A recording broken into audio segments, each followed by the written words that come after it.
Camper Vibe, a channel run by Emily and Louise, two friends known for van life adventures and restoring a 200-year-old stone cottage. But in early 2023, Louise stepped away from renovations and took a solo trip into the wilderness. Her destination, Daring Woods, near Pluckley, often called the most haunted village in the UK. At first, everything felt peaceful. Louise set up her hammock, started a small fire, and cooked dinner as the evening settled in. The forest felt alive but calm. Birds called in the distance. Owls echoed through the trees. Then night fully arrived. The atmosphere shifted. The normal woodland sounds slowly gave way to something far more unsettling. High-pitched cries that sounded disturbingly like children screaming somewhere deep in the dark.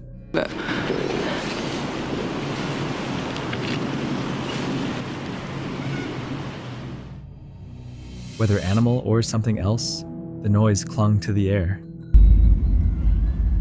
Sounds like kids screaming. That's just a train. Is it a bird or is it kids screaming? That's a bird. That's a gunshot. I don't know if you'll be able to hear a lot of this, it's pretty distant, but it sounds like kids screaming. Honestly, I've never known a woods with so many strange noises. It's not just your normal birds and stuff and planes, there's a lot of planes. There's like this weird... Oh, I don't really know how to describe it, but I'm tired, so I'm going to let this burn out in a bit, sit here and enjoy a fire for a little while and then, yeah, head to bed. The hammock's really comfy, thank God, so I should sleep well, I would think. Eventually, Louise forced herself to sleep. Around 2 a.m., she woke up. Through the sound of light rain, distant planes, and faint train tracks in the distance, she heard something else. Footsteps.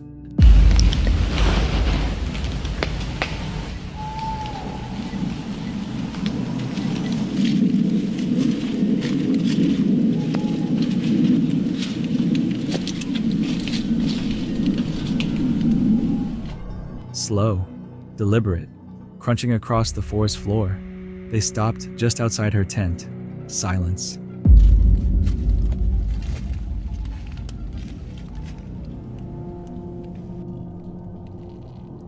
Then more crunching. Whoever or whatever, it began circling her camp.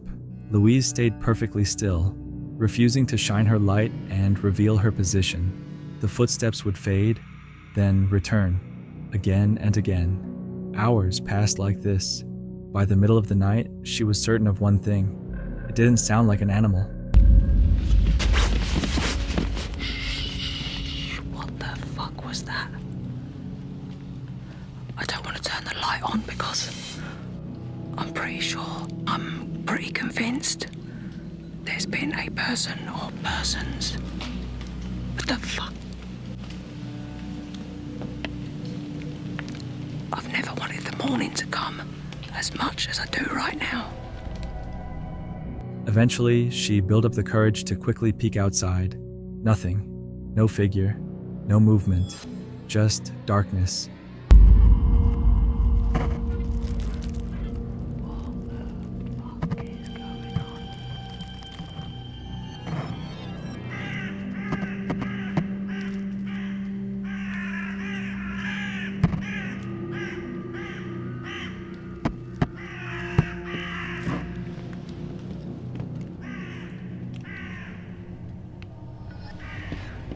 But something had clearly disturbed the campsite, enough to set off crows that had been roosting nearby. By the time dawn broke, Louise was exhausted and shaken. She later admitted it was the scariest night she had ever experienced outdoors. This is definitely the scariest night I've ever had in a tent. The next morning, she made another unsettling realization. She had accidentally left out an item that could have been used as a weapon, something that, in the wrong hands, could have turned the night into something far worse. But I've just realised I left my axe out. Now, if there had been an axe murderer wandering around, I've literally handed him his weapon of choice. Louise made it home safely. She says she doesn't believe in ghosts, but to this day she can't explain who or what was pacing around her camp in the dead of night. Brennan Fitzpatrick, an outdoorsman, bow hunter, and YouTuber known for documenting life in the woods and promoting ethical hunting practices. Through his channel, He shares quiet mornings on leased land across the Midwest, land his family has hunted responsibly for years. But in early November 2022, one of those calm mornings took a dangerous turn. It was cold and gray, the kind of morning hunters know well. Brendan was set up in one of his usual spots, camera rolling as always, scanning the tree line and waiting patiently. Everything felt routine. I'm out there right now. But I just want to show you kind of why we're here. We pay good money to hunt this property. We've been hunting it for years. Then movement flickered through the trees. A figure stepped out from the brush, armed with an assault rifle. The tone of the footage shifts instantly. Brendan's camera shakes slightly before steadying on the man now standing just yards away. Do you live on this property right here? Sir, you're not listening to me. I just want to talk to you. I'm sorry. Put your phone down. You have an AR in front of me. I'm fucking scared. Put your phone down. Dude, I'm scared as fuck right now. Okay, well, it's gonna be more scary. Put your phone down. Are you attacking me? No, sir. No, sir. No, sir. I'm hunting. I'm hunting with. Drop your fucking phone. Oh my God. Drop your motherfucking phone. Sir, I'm bow hunting. I don't have any guns on me. I don't give a fuck about none of that. I'm asking you to move. I'm asking you to look at me. You're on my fucking property. You got to motherfucking go. You're on my property, sir. Okay, Listen. I'm I've packing been up. here 8 You years. know. You've never been here. Listen, Can I come out there so we can talk? Come on out. Okay. Don't touch. No. I just have to move my chair. To, Walk over. Okay. Oh my gosh. Yeah, I don't know who the fuck you are. You're my property. What follows is tense and quiet. No shouting, no sudden moves. Just two men facing each other in the woods, one armed heavily, the other holding only a bow. For several long minutes, the camera captures subtle gestures and stiff body language. Brendan tries to explain he's on leased property. The armed man insists otherwise. The air between them is tight, uncertain. Eventually, the man with the rifle appears to gain control of the situation. Children, and I'm reacting. I completely understand. I understand. That's where I'm coming from. The only reason we're here. Who's we? Is there someone else here on the property? No one else is here on the property, but we have four people on this lease who pay for this hunting property. Understood. The reason that we have this blind here is because, according to our Onyx, who shows us the survey lines, this is the property that we're legally allowed to hunt. We have permission from him to access from his property from our cornfield right there. Understood. And the rule is you're allowed to bow hunt within 125 feet of a residential dwelling. Yeah. So, well, they don't make the laws for me. I got young children here, and Understood. I'm reacting as a father. So, this is not the place for that.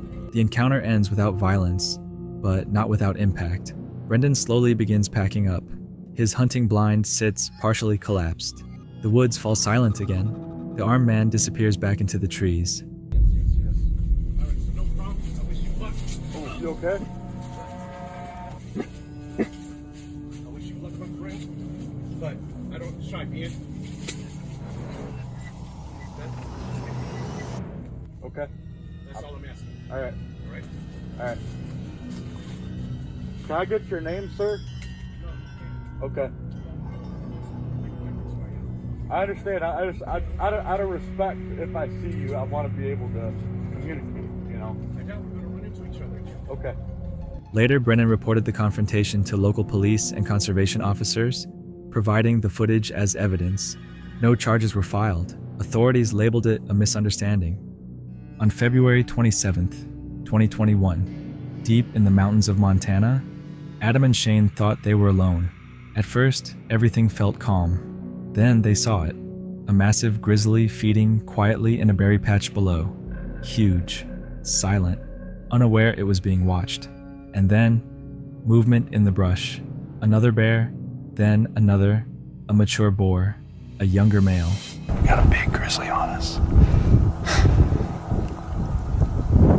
So we're just gonna wait it out. There's bears everywhere. Just spotted another, a giant. There's two more with it. So no, that's our cubs. This is the South Cubs. threat. We are in grizzly bear house right now. Oh, this one's dark.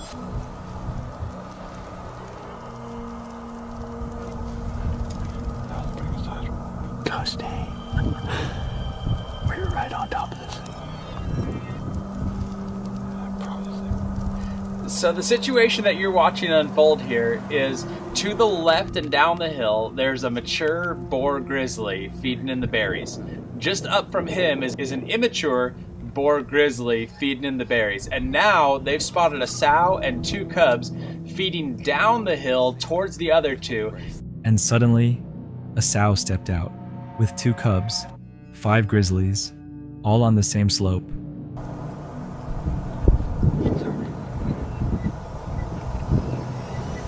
So we got the sow, cubs right here. And we got the big male down here somewhere. She's got her cubs. She smells that male. She's headed right down there anyway. You know, I have complicated feelings when it comes to seeing grizzly bears in the lower 48. Although it's really cool to see them, they really complicate and make a hunt kind of stressful. You see, grizzly bears don't have any hunting pressure down in the lower 48, which makes them a little bit more bold, a little bit more nosy, a little bit more standoffish at times, and they can really cause problems on a hunt, and that's exactly what you're about to see right now. The forest went silent. The mother froze, lifted her head, sniffed the air. She sensed them. Sow is freaking out. Oh, okay. She just saw him. Is she gonna leave? She's woofing. There's your cubs. They're kind of going towards him.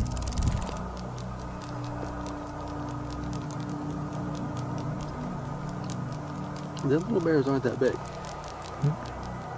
They're probably this year's. I bet. That's why we could hear in 2 different places over there. And they're all getting close. I wonder when one of them will also take off the other one, and they'll just come tearing up here right beside it. Grun, grun, grun, grun up the ridge. There's another one. It's number 5. Shane has a really uncanny ability to predict exactly what's going to happen with animals just based on their behavior, and his predictions are about to come true. The cubs shifted. The males stopped feeding. Then chaos. Okay. Here they go. Oh, the big one's chasing them off. And here they come right up the hill after us. Just what we wanted, right? Branches snapped. The ground shook. All 5 bears charged uphill. Here they come. Hey! Hey! Hey! Hey! Hey! Hey! All 3 of them, dude. Or all 5 of them. Hey! Get out of here! Straight through the exact spot Adam and Shane had been sitting moments before. But they had moved. Don't even care, and they just keep coming right up the mountain at him. Hey! Get out of here! Here she comes, dude.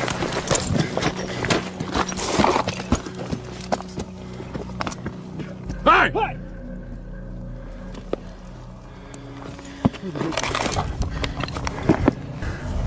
Where are they at?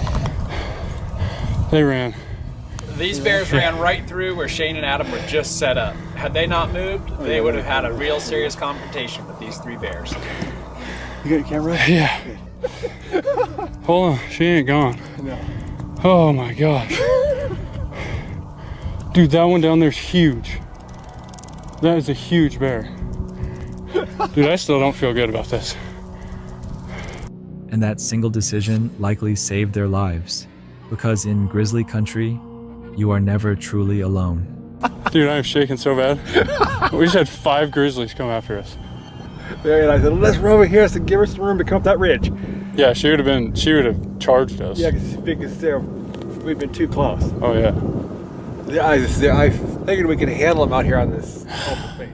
Roaming Reckless is known for solo overland adventures in remote places, usually with her loyal dog Tazzy riding shotgun.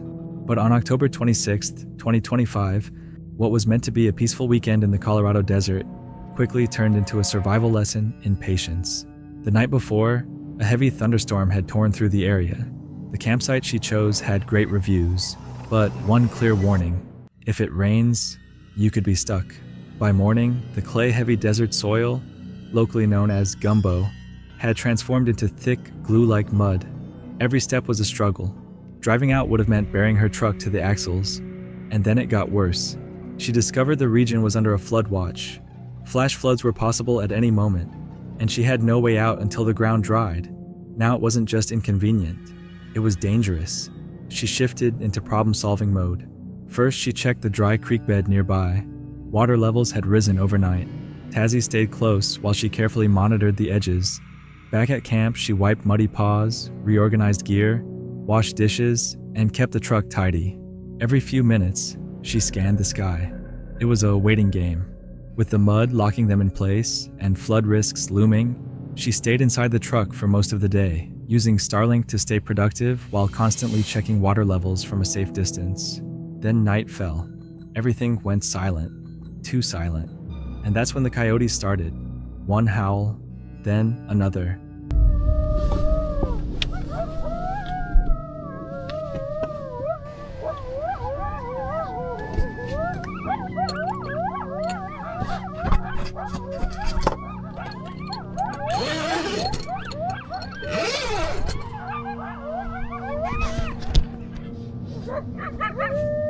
That was crazy. Then an entire chorus surrounding the campsite. Their calls echoed through the darkness, closer than she liked. She sat frozen in the cab, listening as they circled, calm, confident, and unbothered by her presence.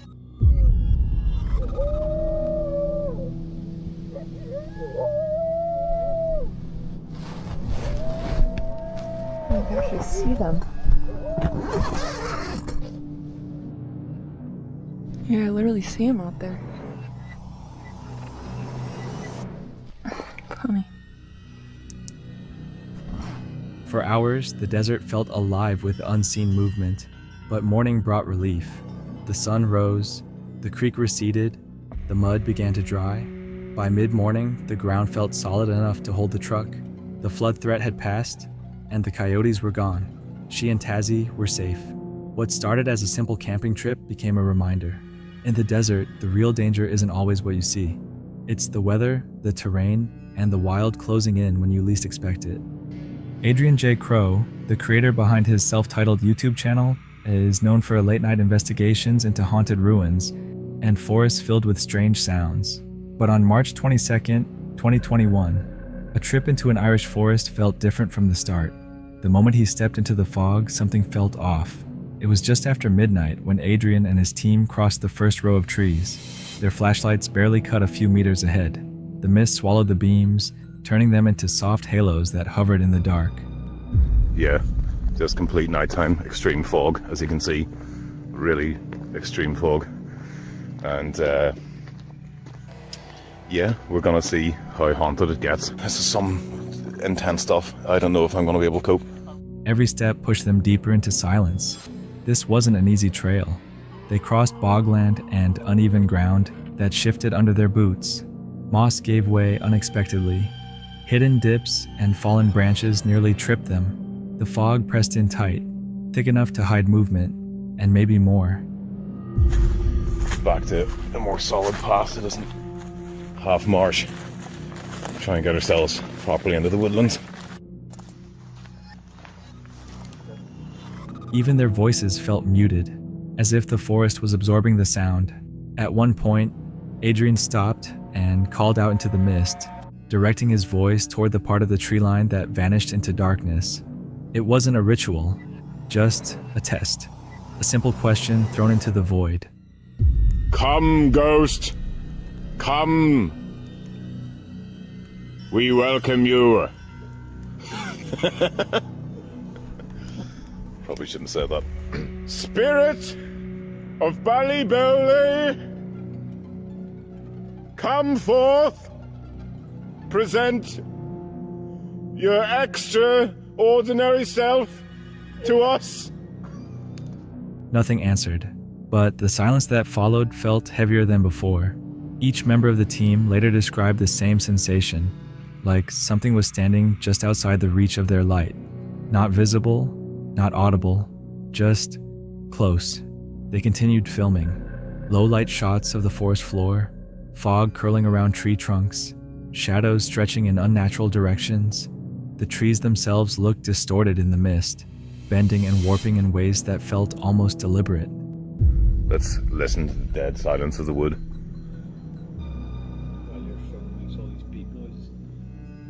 The terrain wasn't obviously dangerous, but it demanded focus. One wrong step could send someone into a hidden hole. Losing sight of each other for even a second in that fog could mean losing the path entirely. Eventually, they turned back towards safer ground. But as they did, the forest felt different, quieter, heavier, as if something had trailed them through the trees, staying just out of sight. Stand with us now! No, mate, I don't think it did. I'm like, there's nothing here.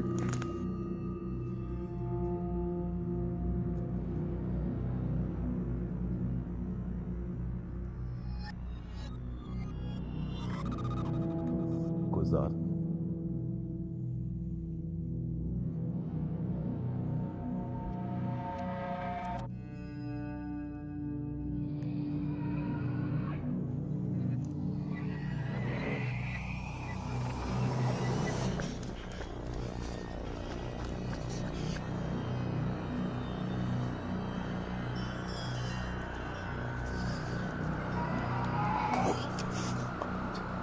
And then, the footage cuts abruptly.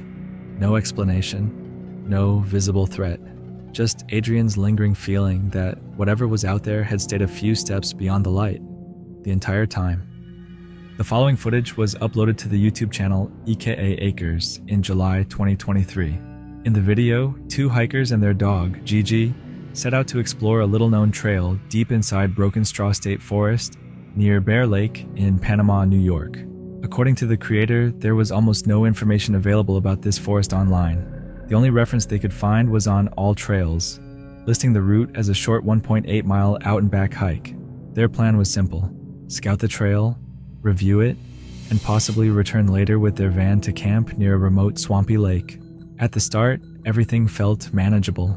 They parked at the trailhead and began hiking in hot, humid conditions. For nearly 30 minutes, they pushed through thick forest, venturing deeper and deeper into the wilderness. But soon, something didn't add up. This trail could be 5 miles in, 10 miles in, I have no idea.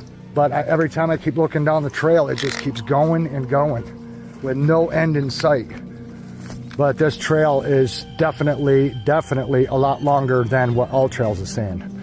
And this trail obviously is miles. I think we're gonna have to double back because we are on a trail that we don't know how far it goes.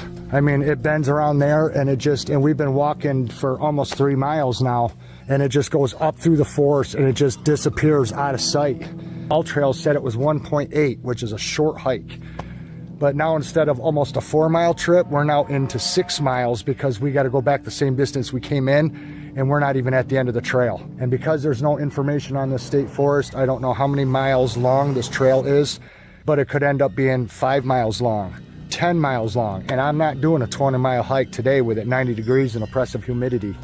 Just not happening. But there's just no end. Okay, you guys, we're taking a break right here on the trail. And there's no end in sight to this trail, you guys. I think we're gonna have to call it and turn around. We've been hiking a while. It's, what time is it? It's 3:52. 3:52, so it's almost 4 o'clock. It says we were at almost 3 miles. Yeah, almost 3 miles, and there's no end in sight. There's just no, it don't feel like no 3 miles to me. It seems like we've gone longer than that. The trail seemed far longer than advertised. It just kept going. Eventually, on their way back, they ran into a local man walking his dogs, who informed them the trail was much longer than 1.8 miles. Okay, guys, we ran across a gentleman that just walked out of the woods. I don't know where he came from, must live around here somewhere. Had 3 dogs with him, and 2 of them were pit bulls. And I seen the one coming through the underbrush, and I saw movement. Wasn't sure what it was at first, but then when it came out on the trail, I saw they were pit bulls, but he said they're friendly. I asked him how long this trail is. Now, I believe he told me what the length of the trail is in its entirety, meaning as it passes through this state forest, goes into the next state forest and beyond. But he said this trail we're on is 18 miles long. That would explain why on all trails it said 1.8. They had a decimal between the 1 and the 8, showing that it was just under 2 miles. It's not. This is an 18-mile trail one way from one end to the other, and that was the case we encountered today. The information was incorrect. Instead of 1.8, it's 18 miles. So it's a good thing we turned around when we did. So by the time we get back to the car, we're putting in a 6-mile hike, and that's enough on a 90-degree day with high humidity. So anyway. Already exhausted and feeling the heat, the pair focused on making it back to their vehicle. The forest around them felt dense and isolating, one of the thickest stretches they'd ever walked through. They stopped briefly to rest, drink water, and give some to Gigi. That's when it happened. From just off the trail, they heard a deep, menacing growl. Guys, we're taking a pit stop right here, taking a rest, letting Bridget rest and the dog. We were way back in there. We got under a mile to go, and then we'll be back to the car. Got a little bit of a ways to go, a little under a mile. What's that? What the hell is that?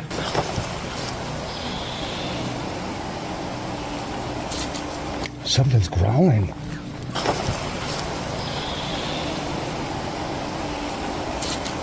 Something's growling.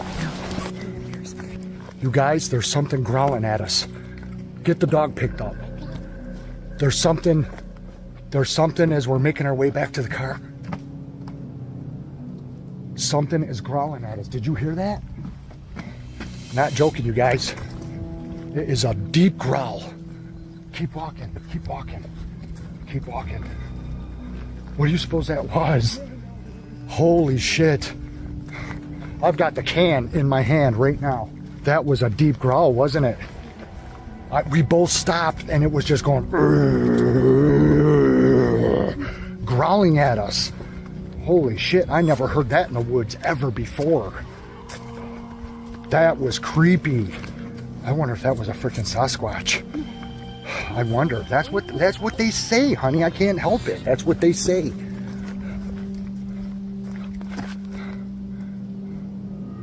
That was definitely a creature, you guys. It was growling at us. She heard it. Got a witness. She heard it herself. We stopped and we listened into the silence, and it was growling at us. Holy crap. I have never in my life ever heard that on a trail. Ever. Okay, you guys.